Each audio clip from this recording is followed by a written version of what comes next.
Well, now, though, is it too late for the papers? Was the third and final presidential TV debate in Florida, which finished just a couple of hours ago.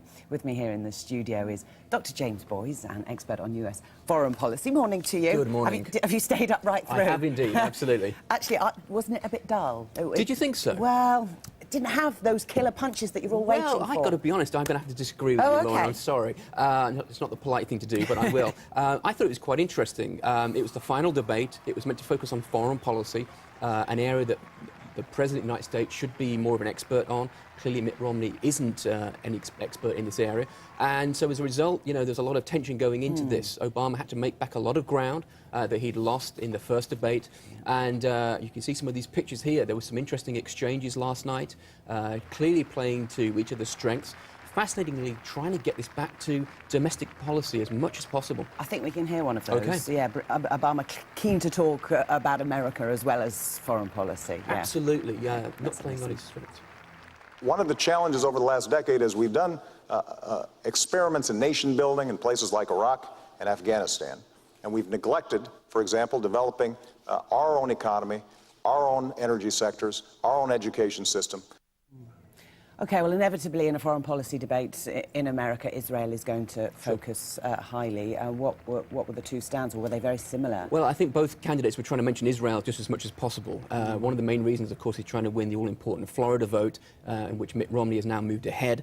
The governor made a key point that as President of the United States, Obama has not visited Israel. One of the problems, of course, is as soon as you mention overseas trips and Mitt Romney, that raises all sorts of questions. You may remember his trip to London didn't go so well this summer. So very much trying to court the Israeli, the Jewish vote in the United States, effectively. And I think Mitt Romney really sort of trying to drive home that point last night in the debate with the president. Let's hear that exchange. Sure. Mr. President, the reason I call it an apology tour is because you went to the Middle East and you flew to Egypt and to Saudi Arabia and to Turkey and Iraq. And by the way, you skipped Israel, our closest friend in the region. When I went to Israel as a candidate, I didn't take donors. I didn't attend fundraisers. I went to Yad Vashem, the Holocaust Museum there, to remind myself the nature of evil. So that was the last TV debate. They're done and dusted. What now for the two candidates? What now is you have about 13 days of madcaps scurrying around the United States. You're going to see these two gentlemen flying and picking up their air miles as they go literally from state to state.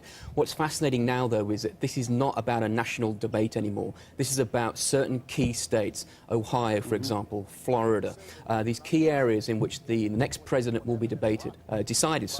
And out of about 330 million Americans, this decision is going to come down to a couple of 100,000 voters in one or two key states. It's funny, isn't it, James, because a couple of months ago, it wasn't a close race, or as a close race. Has it all been the TV debate, that first TV debate? It's really turned. It's changed it. It's really turned. There's been a sea change. Some people will tell you that this was an undercurrent that was being underreported, but there's no doubt about it. Obama's weakness, his hesitancy, his poor performance in the first debate really has shifted opinion, and you've seen a momentum coming out of that first debate that he really hasn't been able to turn around to date. He's got 13 days left to do so. 13 days, yep. 2 weeks today, Americans go to the polls. Dr. James Boyes, thank you for coming in. Thank you.